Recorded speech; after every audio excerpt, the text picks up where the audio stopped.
Press के साथियों का मैं स्वागत करता हूं। मेरे साथ इस प्रेस वार्ता में सिलीगुड़ी के हमारे बहुत ही लोकप्रिय विधायक और भारतीय जनता पार्टी के वरिष्ठ नेता डॉक्टर शंकर घोष जी उपस्थित है और मैं आप सबका स्वागत करता हूं उत्तर कन्या में। और आज जो है हम सबके ऑनरेबल मुख्यमंत्री अति आदरणीय शुभेंदु अधिकारी जी मुख्यमंत्री शपथ लेने के बाद नॉर्थ बंगाल में सिलीगुड़ी में आज उनका पहला विजिट था एज ए ऑनरेबल मुख्यमंत्री के नाते, और पूरी नॉर्थ बंगाल की जनता ने उनका भव्य स्वागत किया। और उनके इस प्रथम विजिट के कारण नॉर्थ बंगाल की जनता में जो उनके प्रति जो एक श्रद्धा थी वो और बढ़ा है। और नॉर्थ बंगाल की जनता ये मानती है कि जिस तरह से नॉर्थ बंगाल को पिछले 50 साल से ठगा गया, शुभेंदु अधिकारी जी के नेतृत्व में नॉर्थ बंगाल की जनता का सम्मान होगा, हमारे लिए विकास के कार्य होंगे, हमारी आकांक्षाओं की पूर्ति होगी और नॉर्थ बंगाल की जो क्षमता है उस हिसाब से नॉर्थ बंगाल भी आगे बढ़ेगा। और साथ ही उनके विजिट के साथ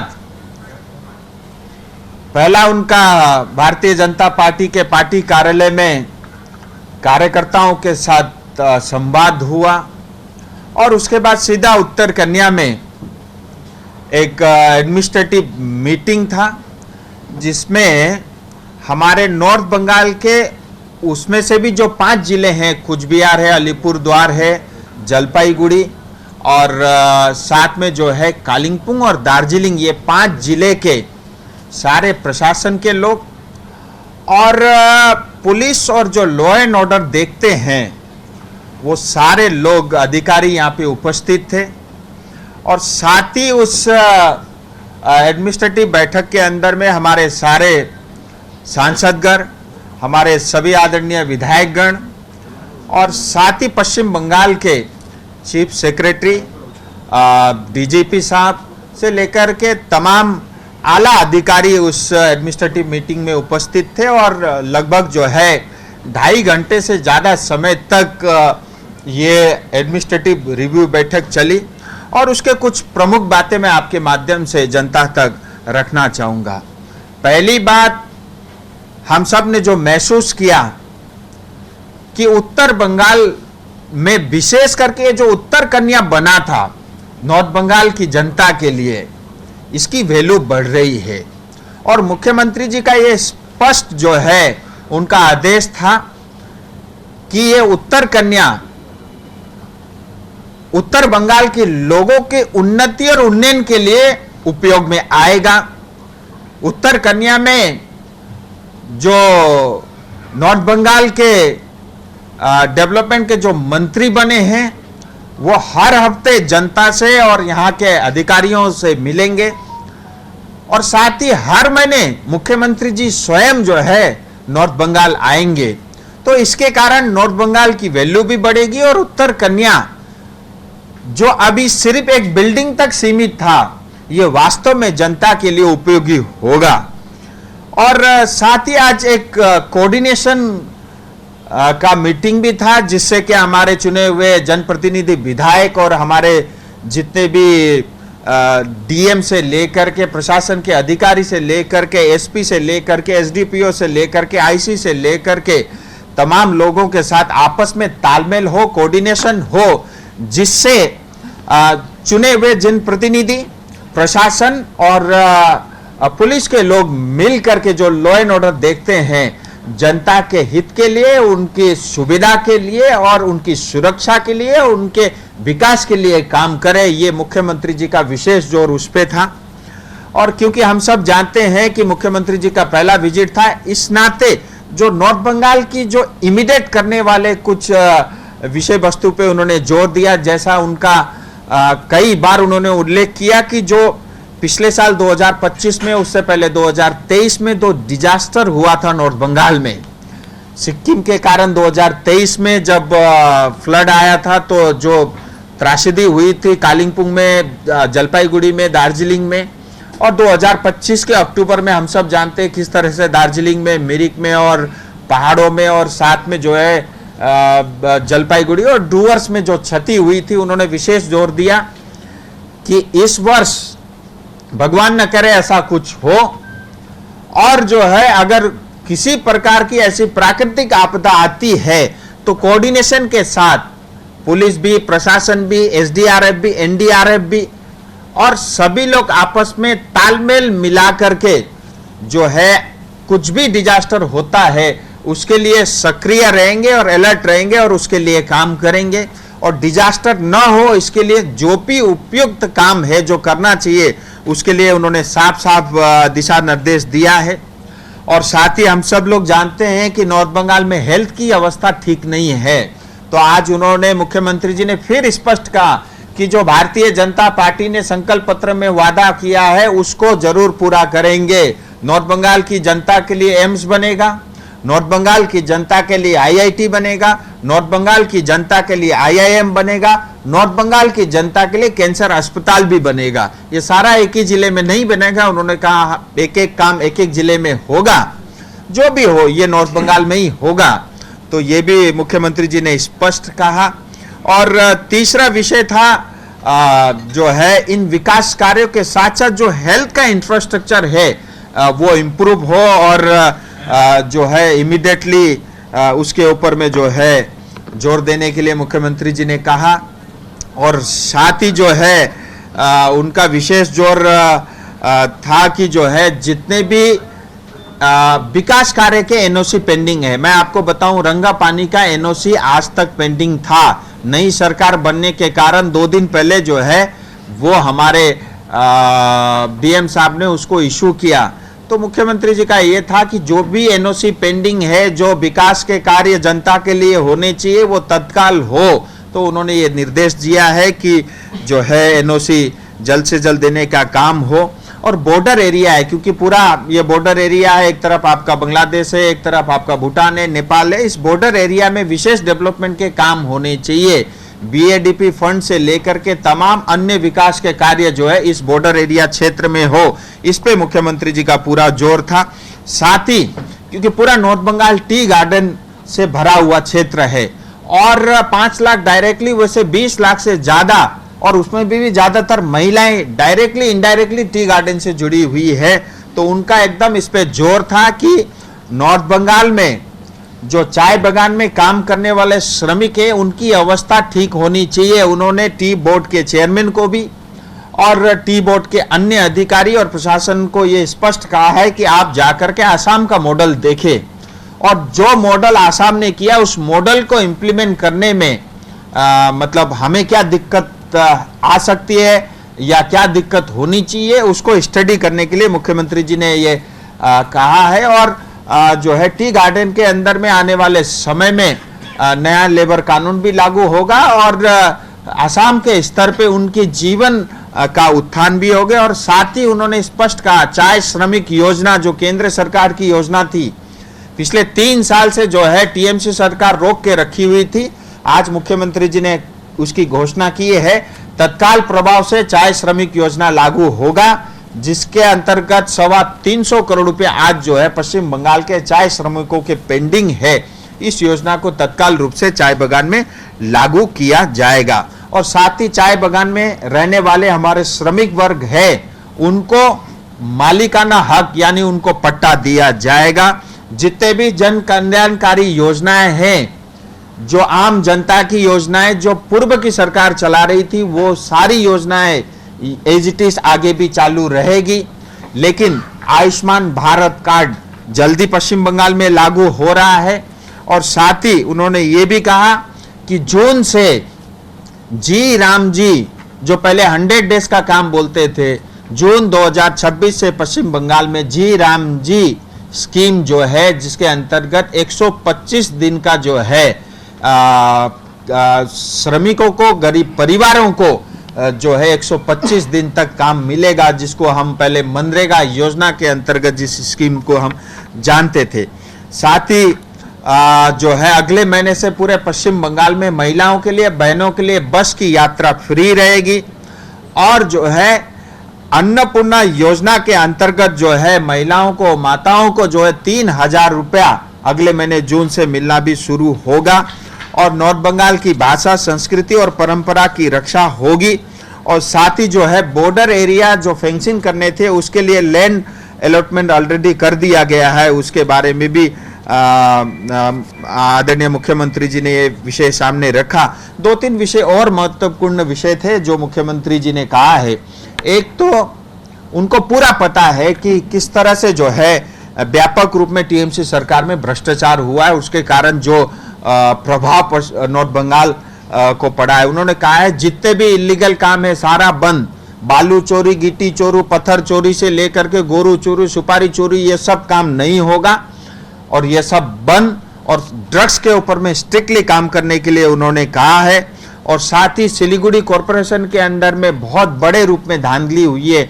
उन्होंने आदरणीय अर्बन मिनिस्ट्री की जो हमारी मंत्री है उनसे भी बातचीत की और मंत्री जी को ये कहा है, ये अनुरोध किया उन्होंने कि एक बार वो स्वयं फिजिकली सिलीगुड़ी आकर के यहाँ पे जो हमारे सांसद और साथ में जो हमारे 2 विधायक है, जिसमें डॉक्टर शंकर घोष जी भी और कुछ वार्ड जो है डॉक्टर शिखा चटर्जी जी के पास भी रहता है, तो सांसद, विधायक और मंत्री जी बैठ के साथ आकर के कॉरपोरेशन में बैठक करने के लिए भी उन्होंने कहा है।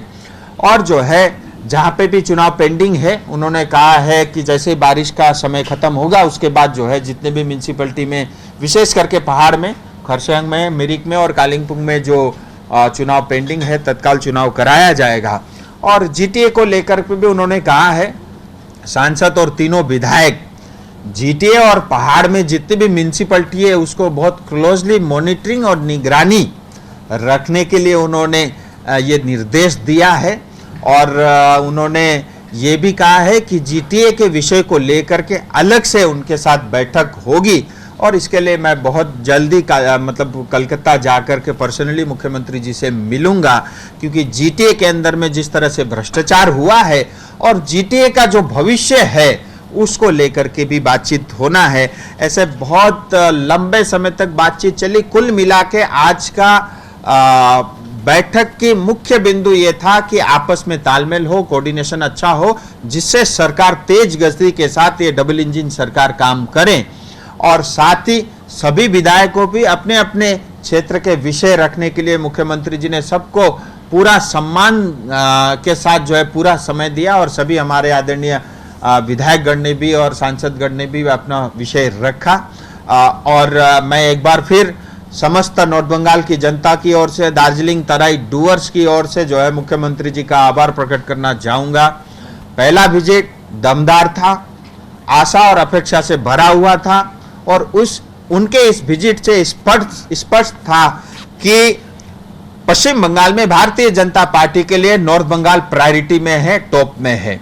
लंबे समय तक हमारे साथ जो भेदभाव हुआ वो अब समाप्त होगा। नॉर्थ बंगाल में तेज गति के साथ जो है आदरणीय शुभेंदु अधिकारी जी के नेतृत्व में काम होगा। ये विषय आपके समक्ष रखना था। कुछ विषय और हैं जो हमारे विधायक भी आपके समक्ष रखेंगे। পশ্চিমবঙ্গের মাননীয় মুখ্যমন্ত্রী শ্রী শুভেন্দু অধিকারী মহাশয় তিনি একটি অ্যাডমিনিস্ট্রেটিভ রিভিউ মিটিং করেন।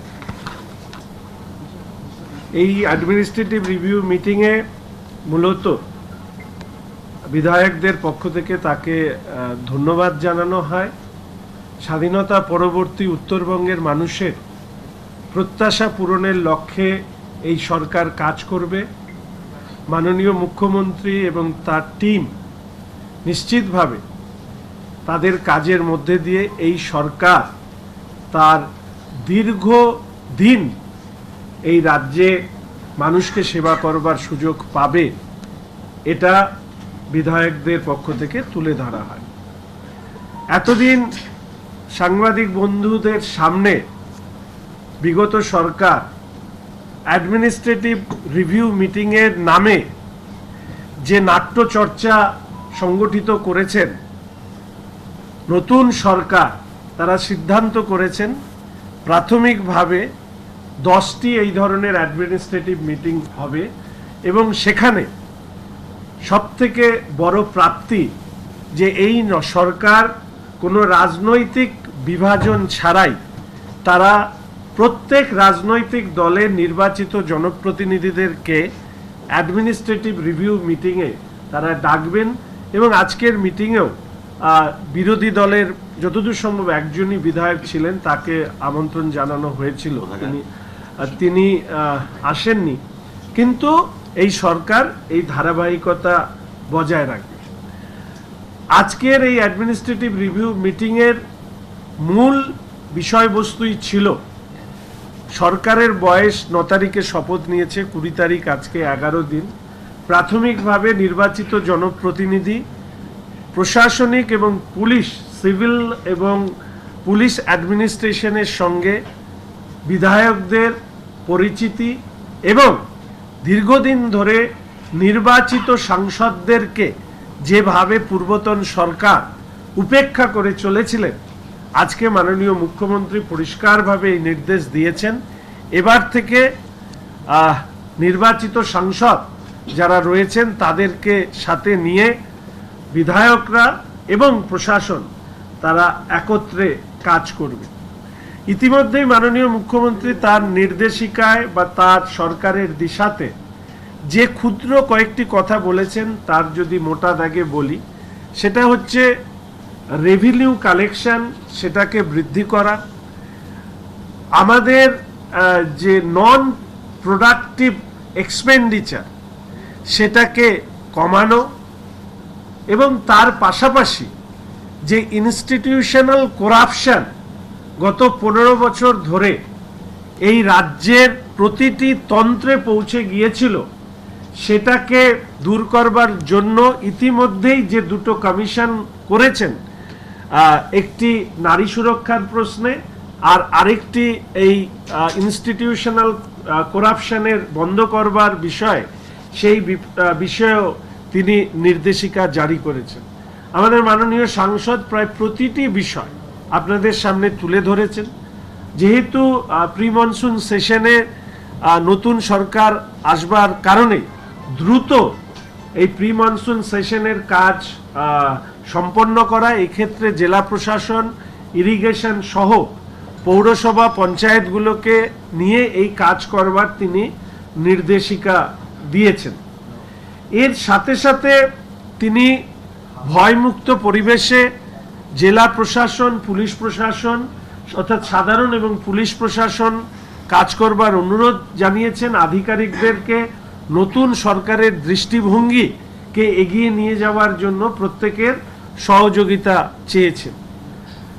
এই সময়কালে রাজনৈতিক কারণে যে হত্যাগুলো সংগঠিত করা হয়েছে, ভারতীয় জনতা পার্টির কার্যকর্তাদেরকে, তাদের প্রত্যেক পরিবারকে এই সরকার চাকরি দেবে এবং এই ব্যাপারেও একটি নির্দিষ্ট পরিকল্পনা কথা তিনি বলেছেন।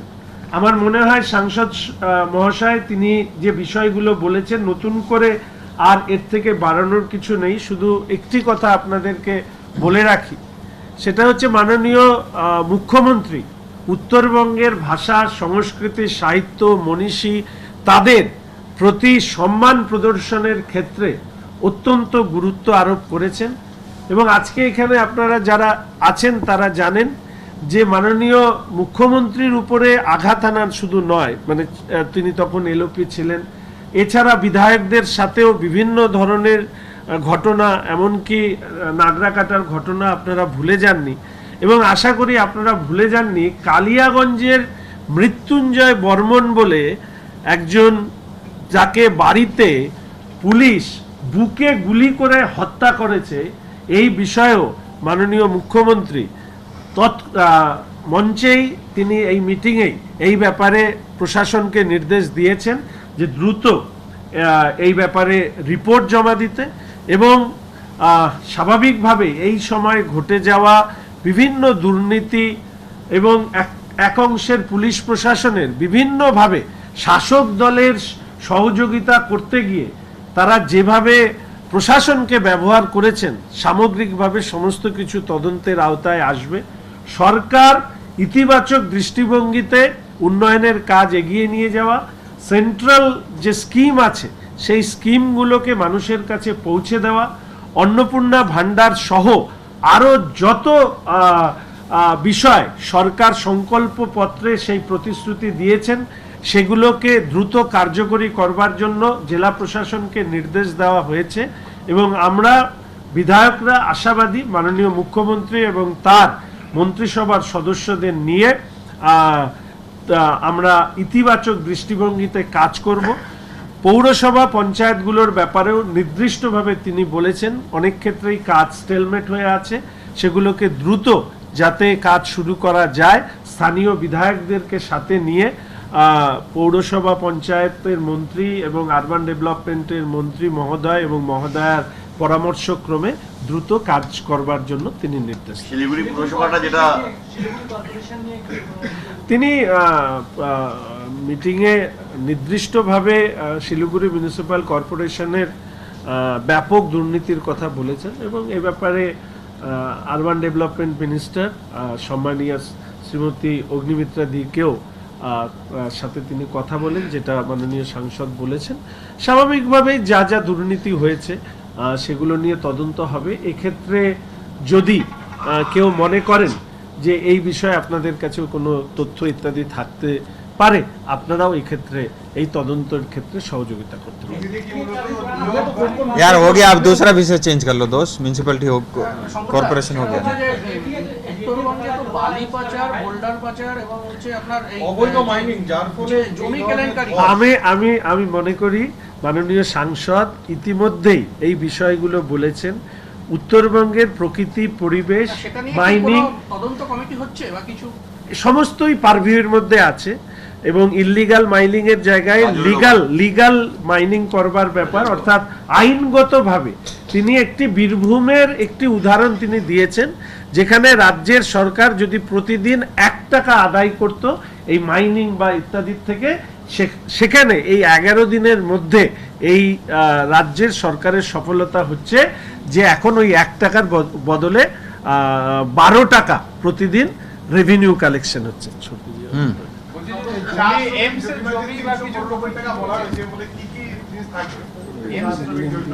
क्या क्या हो गया ना, बता दिया। चाय श्रमिक योजना जो लागू नहीं थी, लागू और আগেই বলা হয়েছে, सब बोल दिया।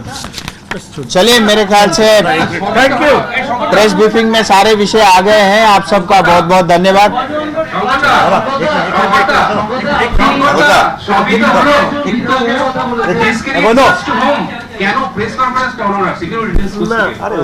এই ব্যাপারে আমার কাছে কোনো বার্তা নেই, তবে আমি বলতে পারি। আমি कैमरा उठेगा, कैमरा उठेगा।